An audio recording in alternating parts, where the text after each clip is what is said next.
On pourrait dire de Jésus-Christ qu'il est un homme à la hauteur de ses prétentions.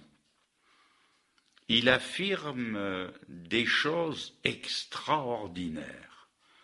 Il dira par exemple, « Celui qui m'a vu a vu le Père ». Cela se trouve dans l'Évangile de Jean, chapitre 14 et verset 9. Il a dit aussi, « Je suis la vérité, je suis la vie, je suis le chemin ». Et il affirme encore au chapitre suivant, « Sans moi, vous ne pouvez rien faire ». Et ce sera le sujet de notre rencontre ce soir. « Sans moi, vous ne pouvez rien faire », dit Jésus. Affirmation percutante du Seigneur. Mais certains diront affirmation gratuite. Beaucoup, au contraire, a été fait et continue à se faire dans notre monde sans Jésus-Christ. Si même notre civilisation occidentale a pour label d'origine le christianisme, on ne peut pas dire que le grand monde moderne dans lequel nous vivons s'est fait avec l'aide de Jésus-Christ.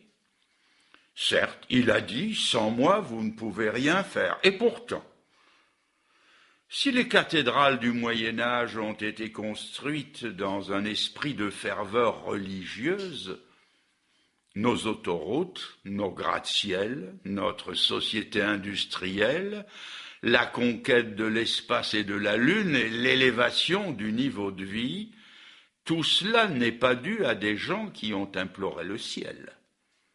Encore que James Irwin, un des astronautes américains qui ont été autour de la Lune, soit devenu un authentique chrétien. Comme je le rappelais il n'y a pas si longtemps, il y a quelques jours, il a même quitté une carrière spatiale pour se faire évangéliste et parcourir le monde avec une autre phrase percutante. Le plus grand moment de l'histoire n'est pas quand l'homme a mis les pieds sur la Lune, mais quand Dieu a mis les pieds sur la terre. Jésus a dit « Sans moi, vous ne pouvez rien faire ». Mais il y a beaucoup de commerçants qui font leurs affaires sans Jésus-Christ, et leur faillite aussi. Beaucoup de monde se passe de lui pour s'enrichir. Leur fortune n'a été précédée d'aucune prière et n'a été suivie d'aucune action de grâce. Le roi de Babylone, Nebuchadnezzar, le maître du plus grand empire du monde à l'époque, pouvait se glorifier lui-même de ce qu'il avait fait tout cela sans l'aide de Dieu. Et il dira en Daniel 4, « N'est-ce pas ici Babylone la grande, que j'ai bâtie pour être la maison de mon royaume, par la puissance de ma force et pour la gloire de ma magnificence. » Et il n'exagérait pas. Chaque brique de Babylone portait le sceau du roi. Ce n'est pas non plus avec le secours du ciel que le riche insensé de l'Évangile, ou bien les Onassis, les puissants émirs arabes, les fabuleux Maharajas de l'Inde, ont bâti leur fortune colossale. Ils ont fait tout cela sans Jésus-Christ. Et la liste des triomphes humains peut s'allonger, depuis le roi de la pédale, l'empereur du ring, la vedette des studios, le chevalier de l'industrie, jusqu'au dictateur sanguinaire. Tous ces gens sont arrivés où ils sont par la seule force des poignets, c'est-à-dire sans Jésus-Christ. Autrefois, Cyrano de Bergerac était mon maître à penser, et je disais avec lui, chercher un protecteur puissant, prendre un patron, et comme un lierre obscur qui circonvient un tronc, et sans faire un tuteur en lui léchant l'écorce, grimper par ruse au lieu de s'élever par force, avoir une peau qui plus vite à l'endroit des genoux devient sale, exécuter des tours de souplesse dorsale, non merci. bref dédaignant d'être le lierre parasite lorsqu'on n'est ni le chêne ou le tilleul, ne pas monter bien haut peut-être, mais tout seul, c'est-à-dire sans Jésus-Christ. C'est ce qui s'appelle monter à la force des poignets. Et tout cela sans Jésus-Christ, bien sûr. Tout beau, Cyrano. Mais moi, je ne suis pas si sûr que ces triomphes humains résisteront à l'épreuve du temps. Dans 100 ans, peut-être, ceux qui nous suivent feront notre procès, et nous risquons très fort de nous trouver au banc des accusés. Nos arrière-petits-enfants seront peut-être nos juges lucides et impitoyables, quand ils analyseront comment nous vivons aujourd'hui sans Jésus-Christ. N'oublions pas que les plus grandes générations qui ont conquis le monde, et Babylone en particulier, quand on étudie leur histoire, et l'histoire tout court, et qu'on voit les ruines de ces empires, on comprend mieux la Bible qui dit que sans Dieu, les nations, et je cite, ont travaillé pour le néant. À quoi a bien pu servir le Troisième Reich, par exemple? C'est une question qu'il était très dangereux de poser en 1933 et en 1939, et même en 1944. Mais en 1945, ce grand Reich bâti pour 1000 ans sans Dieu s'est écroulé, maudit, haï par des millions de personnes. Ses responsables jugés à Nuremberg et reconnus coupables devant la conscience universelle. Et tout cela sans Jésus-Christ, bien sûr. Notre société de bien-être n'a pas cru devoir prendre la vie ni le secours du ciel. Mais si j'en crois ce qu'en disent nos savants, il va bientôt falloir crier au secours. Où allons-nous? Vers le chaos? Beaucoup de voix autorisées nous disent que nous avons déjà atteint le point de non-retour. Nous savons tous qu'il y a une certaine idée, la nôtre, de la croissance économique qui n'est pas viable. Dans un siècle ou plus tard, les immenses réserves de pétrole, de gaz et d'énergie seront épuisées. Quand nous aurons dilapidé notre patrimoine et pollué la planète, il ne nous restera plus alors, comme le fils prodigue, que d'aller au cochon, ou alors de retourner à Dieu. Un autre exemple des choses que nous faisons sans Jésus-Christ. Nous crions bien haut les bienfaits de l'automobile. J'en ai une, je le précise, et je m'en sers. Nous ne sommes pas loin de lui donner une sorte d'encens religieux.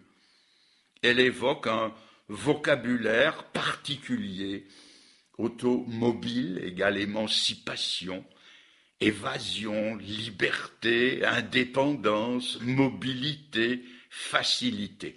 J'admets tout cela. Mais dans notre seul monde occidental, 100 000 personnes par an descendent dans une tombe trop tôt creusée à cause de l'automobile. Entre 8 000 et 10 000 en France tous les ans. Quel holocauste à ce Moloch de nos temps modernes. Dites-moi, est-ce que les générations futures ne diront pas de nous que nous étions des fous et des barbares?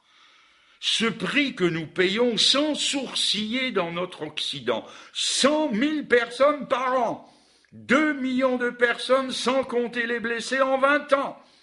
Cette époque n'apparaîtra-t-elle pas comme l'une des plus grandes monstruosités de l'histoire? Ce prix, nous le payons sans nous plaindre, bon gré, mal gré. Cette civilisation de progrès ne sera-t-elle pas taxée comme la plus rétrograde de tous les temps? Nous croyons être sur le bon chemin, mais le Seigneur nous dit « Sans moi, vous ne pouvez rien faire ». On ne peut pas non plus rendre la vraie justice sans Jésus-Christ. Que peut-on espérer là où il n'y a plus la crainte de Dieu? Alexandre Solzhenitsyn nous l'a dit, l'Union soviétique à elle toute seule est responsable de 80 millions de morts pour une idéologie sans Jésus-Christ. La Chine, je n'ose pas penser à ce qui s'y est passé sans Jésus-Christ. Quand la crainte de Dieu disparaît, quelle raison raisonnable peut-on avoir pour croire au bienfait du civisme dans le pays où je vis, dans ma localité, dans mon entourage? Si j'en tire un profit, pourquoi polluer, enlaidir, détruire serait-il incivique? Sans Jésus-Christ toujours, bien sûr. L'apôtre Paul justifiait sa conduite en ces termes, ayant en Dieu cette espérance qu'il y aura une résurrection des justes et des injustes. C'est pourquoi je m'efforce d'avoir constamment une conscience sans reproche devant Dieu et devant les hommes. Vous trouvez ça dans le livre des Actes au chapitre 24 et au verset 15. Mais si vous écartez Dieu de la scène, pourquoi ne pas prendre un plaisir dérobé avec la fille ou la femme du prochain? Si je ne crois pas en Jésus-Christ, d'où l'homme tient-il sa dignité? Pourquoi tuer serait-il un crime? Vous ne jugez pas un chat parce qu'il croque une souris.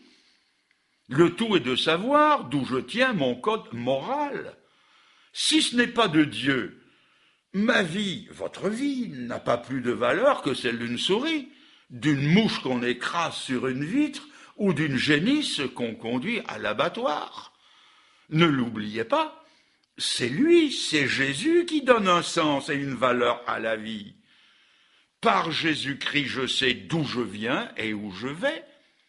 Je viens de Dieu et je vais vers Dieu. Mais sans Jésus-Christ, je ne viens de rien, je ne vais vers rien et je ne suis rien. La philosophie qui en découle est tout simplement que les gangsters, les braqueurs, les profiteurs, les jouisseurs ont raison quand ils disent « mangeons et buvons car demain nous mourrons ». Alors moi, j'inverse la proposition. Sans Jésus-Christ, on peut tout faire. Qu'est-ce qui va déterminer ce qui est juste et bon de ce qui ne l'est pas? Si je ne tiens pas ma conscience de Dieu, si je ne tiens pas mon sens de la justice d'en haut, dites-moi, de qui est-ce que je les tiens? Eh bien, je vais vous le dire. L'opinion publique devient alors mon code moral et les sondages d'opinion remplacent la voix des prophètes. C'était la position des nazis pendant la dernière guerre. Et cela a coûté 6 millions de morts au peuple juif et 40 millions dans le monde. Les nazis étaient justifiés par le code de morale de l'État allemand. Cela nous semble horrible, mais au nom de quoi justifier notre horreur ? Sinon au nom d'une chose complètement périmée aujourd'hui et qui s'appelle la loi de Dieu. Si je ne suis plus convaincu que l'homme est une création de Dieu, pourquoi la vie de l'homme serait-elle sacrée? Dites-le moi. Au nom des lois de notre pays. Oui, mais les lois varient. Tenez, je vais prendre 6 cas naguère condamnables. La fraude, l'escroquerie et le viol le sont encore, mais les 3 qui suivent ne le sont plus. L'adultère, la perversion sexuelle et l'avortement, par la seule raison que les goûts et les opinions ont changé. Derrière vous, il n'y a plus, sans Jésus-Christ toujours, derrière vous, il n'y a plus que le gouvernement que nous nous sommes donné par voie démocratique. Et derrière ce gouvernement, il n'y a plus que la matraque et le fusil. Il n'y a rien de plus. Les parents sont en mauvaise posture aujourd'hui pour répondre à la question à laquelle la Bible répondait. Quel est le sens de la vie? Quand on est obligé d'avouer à un jeune que la vie n'a pas de sens, quelle raison invoquer pour l'empêcher de se droguer, d'être fainéant, de commettre des larcins ou de se suicider? Quelle raison? Demandez à n'importe quel jeune qui se livre à la destruction, au vandalisme ou à l'immoralité. Pourquoi faites-vous cela? il va vous répondre « Et pourquoi pas ?» Essayez maintenant de répondre à ce « Et pourquoi pas ?» Il n'y a pas de réponse sans Jésus-Christ. Ce que cherchent les jeunes aujourd'hui peut s'exprimer de deux façons. Qu'est-ce qui m'empêche de faire comme je veux? Et aussi, donnez-moi une raison valable de faire autrement. Le jeune est un être qui a besoin de croire en quelque chose. Il en a besoin, mais il n'a pas encore trouvé sa voie, sa foi. Il n'est sûr de rien. Mettez-vous à leur place. Ils vivent dans un monde miné par l'hypocrisie. Ce qu'ils aiment le plus est gangréné à la racine et ils le savent. Le football, le cyclisme, l'athlétisme et les autres disciplines sportives sont faussées par le dopage et corrompus par l'argent. Les jeunes vivent dans un monde sans idéal qui débouchera pour eux sur la précarité et finalement sur le cimetière. Mes amis, si au monde il y a quelque chose qui est absurde, c'est le cimetière. La civilisation dans laquelle le jeune vit est comme un fils qui estime ne plus avoir besoin de son père et qui s'est lancé dans le monde en faisant son chemin tout seul.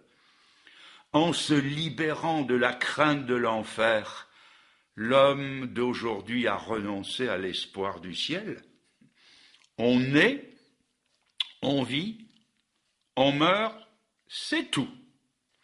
Tandis que Jésus-Christ, lui, nous apporte la prodigieuse espérance de la vie éternelle. Il est venu montrer la vie et l'immortalité par l'Évangile. L'homme, en se libérant de l'orbite de Dieu, s'est placé sur une trajectoire de néant. Voyez cette comparaison.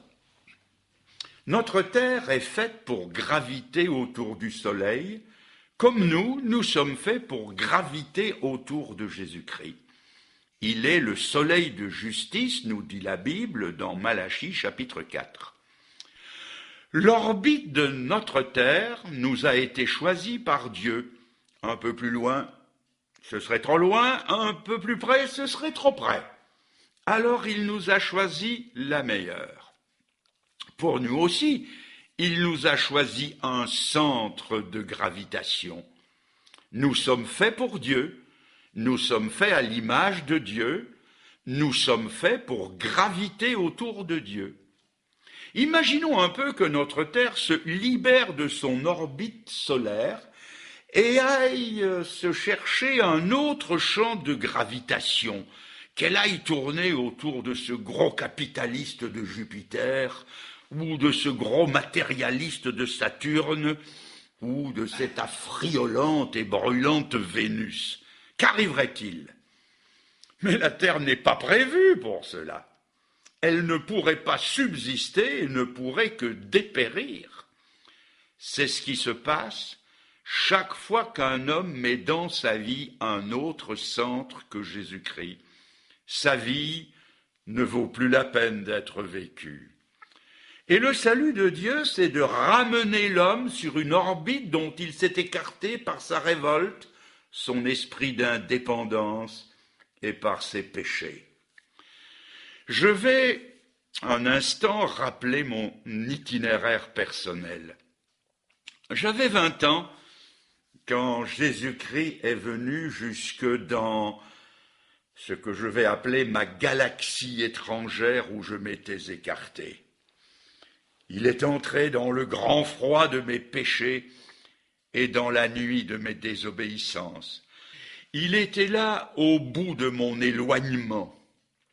Il était là au fond de mon abîme. Quand il s'est écrié sur la croix ces paroles terribles, « Mon Dieu, pourquoi m'as-tu abandonné ?» Il était là tout au bout de ma désobéissance. Jésus est venu sur l'orbite de mon égarement pour en faire les frais, car il est écrit que le salaire du péché, c'est la mort.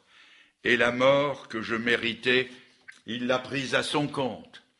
Tout cela pour me ramener sur l'orbite du salut. Et il l'a fait. Et ma vie a changé. Voici une autre illustration technique. Nos savants, nos techniciens envoient des fusées, des sondes jusqu'aux confins de notre système solaire. S'ils s'en aperçoivent, même après un mois de voyage, s'ils s'aperçoivent que la fusée s'est écartée de sa trajectoire, que font-ils? Du cap Canaveral, par exemple, ils appuient sur un bouton et ils envoient un signal invisible qu'eux-mêmes ne voient pas. Maintenant, comment sait-on que le signal a été envoyé et reçu? Parce que la fusée change de trajectoire. On peut dire que dans la vie de celui qui est sauvé, c'est ce que Dieu a fait. Il a envoyé le signal par son Saint-Esprit, et la preuve qu'il a été reçu, c'est que la vie aussi change de trajectoire. Il nous ramène sur l'orbite prévue. Cela, Dieu le fait encore aujourd'hui. Il m'a ramené sur son orbite à lui. C'est à l'âge de 20 ans que Jésus-Christ est devenu le vrai soleil de mon univers moral. Il m'a donné sa lumière. Il est ma chaleur. Il est ma raison de vivre. Le coq chante clair dans son hymne au soleil dit « Ô toi soleil, sans qui les choses ne seraient que ce qu'elles sont ». Et comme lui je dis « Ô toi Jésus, sans qui ma vie ne serait que ce qu'elle est ». Sans Jésus-Christ, je ne peux rien faire qui résiste à l'épreuve du temps et du jugement de Dieu. Sans Jésus-Christ, rien dans ma vie ne peut être agréé par Dieu. Sans Jésus-Christ, je ne peux pas plaire à Dieu. La Bible dit que la plus belle de vos œuvres est aux yeux de l'Éternel comme un linge souillé. Vous trouvez ça dans le prophète Ésaïe au chapitre 64. Sans Jésus-Christ, ce que nous avons fait de mieux dans notre vie est entaché par le péché. L'apôtre Paul pouvait, sous la conduite du Saint-Esprit, dire « En moi », c'est-à-dire dans ma chair, je sais qu'il n'habite aucun bien. Et il est un merveilleux chant qui dit « Tous les travaux de mes mains pour te plaire seraient vains. Lors même qu'en ma détresse mes pleurs couleraient sans cesse, il ne pourrait me sauver. Toi seul peux et veux sauver. Sans Jésus-Christ, je ne peux me pardonner un seul de mes péchés. La Bible dit que l'homme ne peut racheter son frère ni payer à Dieu sa rançon. Sans Jésus-Christ, je ne peux pas vaincre les passions qui dominent sur moi. Je ne peux pas remporter sur mon caractère une victoire durable. La Bible nous parle d'un homme qui avait la main sèche. Il ne pouvait pas étendre la main sans Jésus-Christ. Il a fallu que le Seigneur le lui dise et lui en donne la force pour que cela se fasse. Cette femme légère dont la Bible nous parle ne pouvait pas espérer changer sa vie sans Jésus-Christ.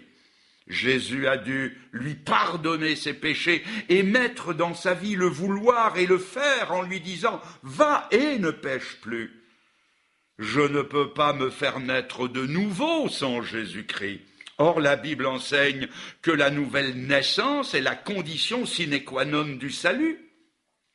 Nous ne pouvons ni voir ni entrer dans le royaume de Dieu sans la nouvelle naissance. Or, c'est lui seul qui l'opère en nous. Il est celui qui donne la repentance et la foi et le salut à celui qui se repent et qui croit. Lazare ne pouvait pas sortir du tombeau sans Jésus-Christ. Seul Jésus, par la puissance de sa parole, pouvait le tirer de là. De même, Jésus seul peut nous tirer de notre mort spirituelle. Nul ne peut échapper à son passé sans Jésus-Christ, car les hommes sont toujours rattrapés par leur passé. Sans Jésus-Christ, ce passé sera éternellement présent dans leur avenir. L'homme ne peut pas échapper au jugement sans Jésus-Christ. La main de Dieu ira chercher les hommes au fond de leur tombe pour les amener à la barre de son jugement. Moi, je sais que je n'y serai pas à cette barre du jugement de Dieu. Pourquoi? Non pas parce que je suis meilleur qu'un autre, mais tout simplement parce que Jésus y a été traîné à ma place, il a été jugé pour mes péchés, et je n'aurai plus jamais à y faire face. De plus, Jésus-Christ donne de l'assurance pour ce jour du jugement. Il dit à maintes reprises, et notamment en Romains 8 au verset 1, « Il n'y a donc maintenant aucune condamnation pour ceux qui sont dans le Christ Jésus. » Je ne peux pas faire mon salut sans Jésus-Christ. Je ne peux pas aller au ciel sans Jésus-Christ. Les disciples du Seigneur, devant cette impossibilité, lui ont posé cette question. « Mais qui donc peut être sauvé ?»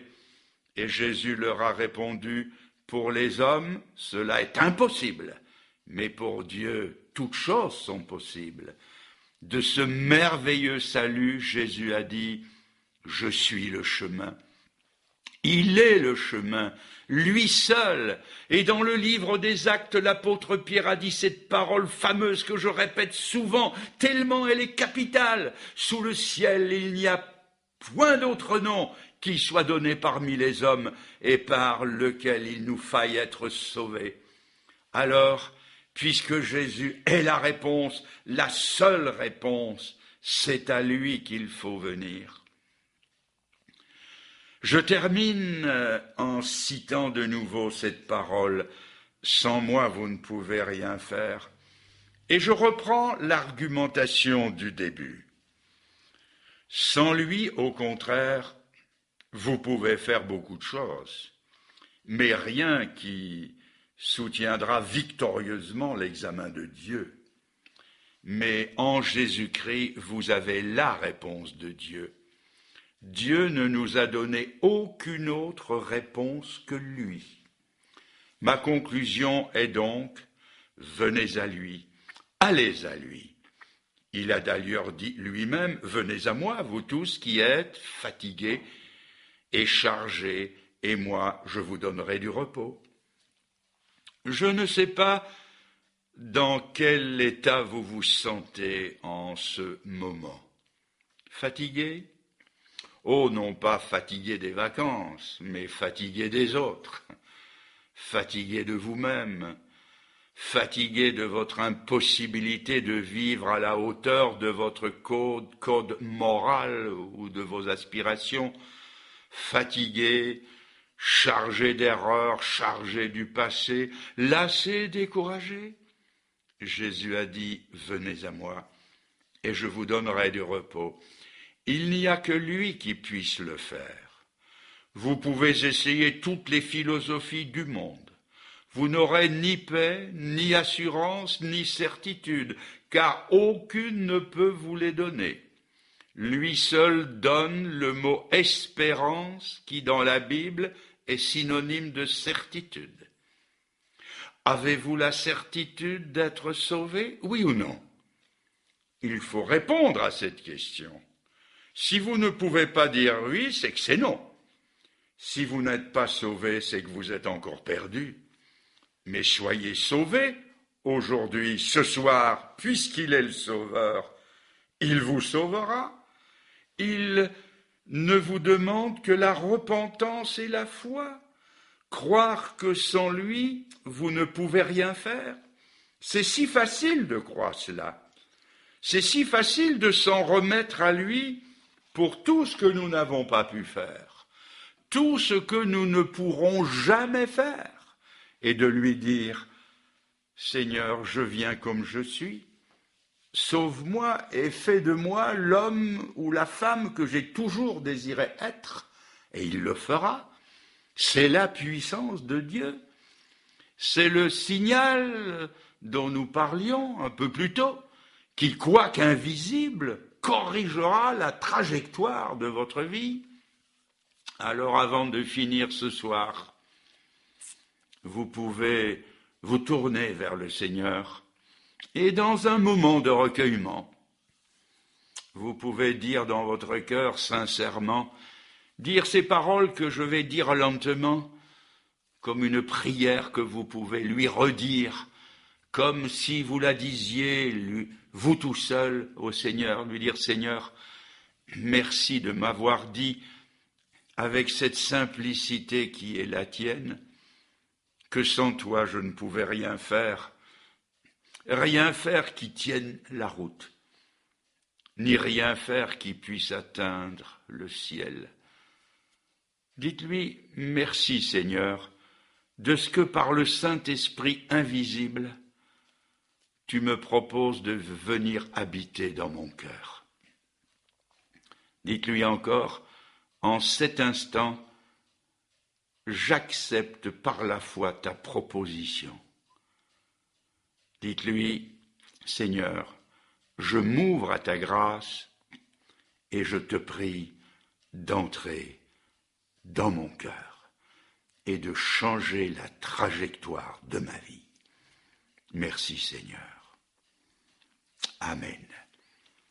Mes amis, bonsoir et que Dieu vous accompagne et qu'il vous bénisse.